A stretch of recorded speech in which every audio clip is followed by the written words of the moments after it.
बेफोरखौ दिनै सुक्तिनि गेजेरजों फैनाय माखासे फैसाफोरखौ मा खारनाव बिथांमोना होनो हायाखै नंखायनो आं नुदों बिथांमोननि जितु 5 बोसोर माने 3 सानो जोबलाय लांसै नोंथांमोना गभर्नमेन्टआव दङ सरकाराव थानाय आन्दोलनकारि लिडारफोर गावनि मुंख्लंफोरखौ बिथांमोना सिनाया नामा गासै 391 जन 391 जनल'सो बिथांमोना मुंख्लं नखरनो होनो हादों आरो जोङो मोनसे कुइसन लाबावनाय जादोंमोन जे गोबां समाव बिथांमोना बुंबाय थायो जायफोर बडलेण्ड मुभमेन्टआव जायफोर मुंख्लं जाबाय मुंख्लं जानाय नखरफोरनो माने एककालीन भावे जितु एक केजिया 5 लाख करै एक केजिया जितु 5 लाख करै होनाय जादों होननानै बिथांमोना बुंदों जों मोजां मोनदों जायफोर दिनै बिथांमोननो होनो हादों जों बेखौ मोजां मोनदों मानोना जों दिनै बिथांमोननि मुंख्लंनि थाखायसो बिथांमोना गावनि जिउखौ बावसोमनायनि थाखायसो जे मोनसे सुक्ति जानायनि गेजेरजों दिनै गोबां सोरबा इएम जादों सोरबा बिटिसिनि चिफ जादों सोरबा एमसिएलए जादों सोरबा एमएलए जादों नाथाय जों बिथांमोनखौ बावगारबा जानाय नङा ओंखायनो जायफोर दिनै मुंख्लं जालायबाय बे मुंख्लं जानायनि मुङाव दिनै एसक्रेजिया हिसाबै दिनै आसाम सरकार आरो भारत सरकारा बिटिआर सुक्तिनि गेजेरजों हरगोन होननानै रादाय खाखानाय बायदियै बिथांमोना जोंनो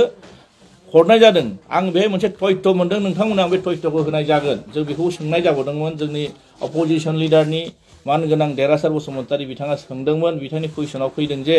दासिमहालागै 2023 आरो 24 आरो 2024 आरो 25 आव दासिमहालागै बेसेबां फैसा फैखो आरो बेसेबां माने मुंख्लं नखरनो फैसा होनाय जाखो होननानै बुंदोंमोन दा बिनि गेजेराव गासै 2023 आरो 24 आव गासै 25 कोटी 25 crore अलरेडी हरनाय जादोंमोन दा 25 crore गेजेराव बिथांमोना जोंनो मोनसे होदों 19 कोटी 55 लाख बिथांमोना बेखौल' होनो हादों गासै 391 जन 391 जनल'सो बिथांमोना मुंख्लं नखरनो होनो हादों अब्ला बाखि फैसाया बबाव थांखो दा जोंनि गेजेराव मुंख्लंफोर गैलामोन नामा मा खारननि थाखाय बिथांमोना होनो हायाखै बेखौ स्पष्ट बिथांमोना बुंनो हायाखै ओरैनो बिथांमोना गावसोर होनाय खोथाखौल' बुङो फैसा हरखाबाय अलरेडी सौफैखाबाय बेखौबो बिथांमोना दिनै होनो हायाखै आरो 2024 आरो 25 आव गासै 10 कोटी थाखा फैबावदों माने 10 crore फैबावदों दा 10 crore फैनायाव बिथांमोना जोंनो मोनसे एन्सार होदों दिनैसिमबो बिथांमोना लिस्टखौ आसाम सरकारनो साबमिट खालायदों दिनैसिमबो बे फाइनाल एप्रुभ जायाखै तारमाने बिथांमोना दिनैसिमबो होनो गोसो गैया होननायखौ फोरमायनाय जादों मानोना दिनै जोंनो बिथांमोना बुङो जे थांनाय 2020 आव जानाय सुक्ति मथे माखासे एनडिपिनि 37 बोसोर सोमावसारनायनि गेजेरजों जायफोर 3000 निबो बारा अलरेडी मुंख्लं जाबाय आरो बेलटिनि सुक्तिनि गेजेरजों बिथांमोननि नांनाय माने मुभमेन्टआव माखासे बर'फ्रा दिनै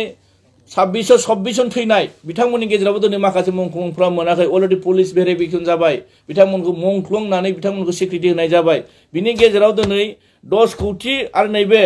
गासै माने माखासे थालांनाय 25 कोटीनि गेजेराव 5 कोटीनिबो बारा थालांनाय फैसाखौ दिनै बिथांमोना मानो होनो हायाखै मा खारनाव होनो हायाखै बिथांमोना ना बै मुंख्लंफोरनि सायाव सन्देह दं जों बेखौसो बुंनो नागिरदों बिथांमोना जे बुंनो नागिरो बिथांमोना मुंख्लंफोरनि सायाव भेरिफिकेसन खालायनांगोन होनना बुंबाय थादों नोंथांमोना गभर्नमेन्टआव दङ सरकाराव थानाय आन्दोलनकारि लिडारफोर गावनि मुंख्लंफोरखौ बिथांमोना सिनाया नामा गामियाव थांनानै सोंहै नखरफ्राव थांनानै सोंहै दिनै बिथांमोननि पस्टमर्टम रिपर्ट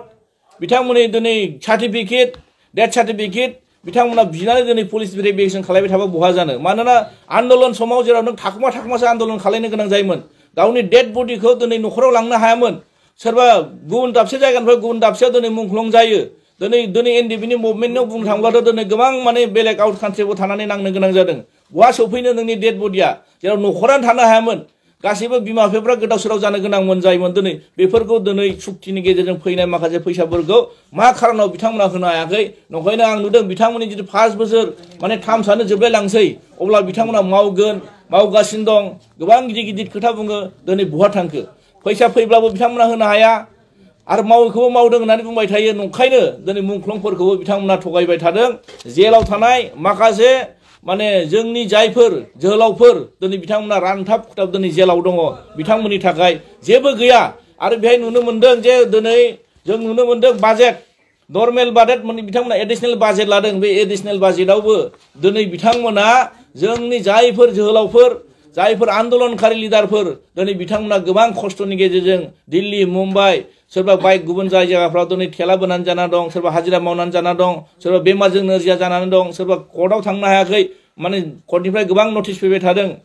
दिनै बिथांमोना गोबां खस्थ'नि गेजेराव दिनै थांनानै दं नाथाय बिथांमोननि जेबो बे नर्मेल बाजेटआव जेबो एक्सट्रा एडिशनेल बाजेटआव जेबो हमनायबो गैया नंखायनो जों नुदों बिथांमोना गोबां गिदिर गिदिर खोथा बुङो शान्तिनि खोथा बुङो खौसेथिनि खोथा बुङो मोजां बाथ्रा बुङो मोजां बाथ्रा बुंनायजों लोगोसे बिथांमोननि खामानिया मोनसेबो गोरोबा नंखायनो बेखौ रायजो राजाया बिजिरनांगौ दिनै बिथांमोना दिनै मुंख्लंफोरनि नामावबो थगायो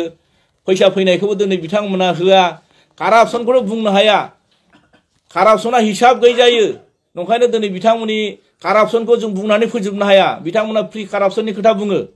नंखाय खोथा बुङो दिनै बिथांमोननि मोनफ्रोमबो खामानियाव बेसेबां पार्सेन्ट लायो बेखौ आं बिजिरा दिनै रायजो राजाफ्रा बेखौ बिजिरगोन थिकादारफ्रा बेखौ बिजिरगोन अपेनलि फैसा लायो मारै सोलिबाय थानो हादों बिथांमोना नंखायनो बिनि फिननायखौ हाजारखि मोजां खोथायानो बुङाथों मानो 2025आव बिनि रिजाल्टखौ रायजो राजाफ्रा होगोन होननानै आङो बेखौ नेनानै दं आरो नंखायनो आङो आसा खालायदों फैबाय थानाय 25आव बिनि उचित बिसारखौ रायजो राजाखौ होनो थाखाय खावलायनाय जाबाय गोजोन्थों थेंक इउ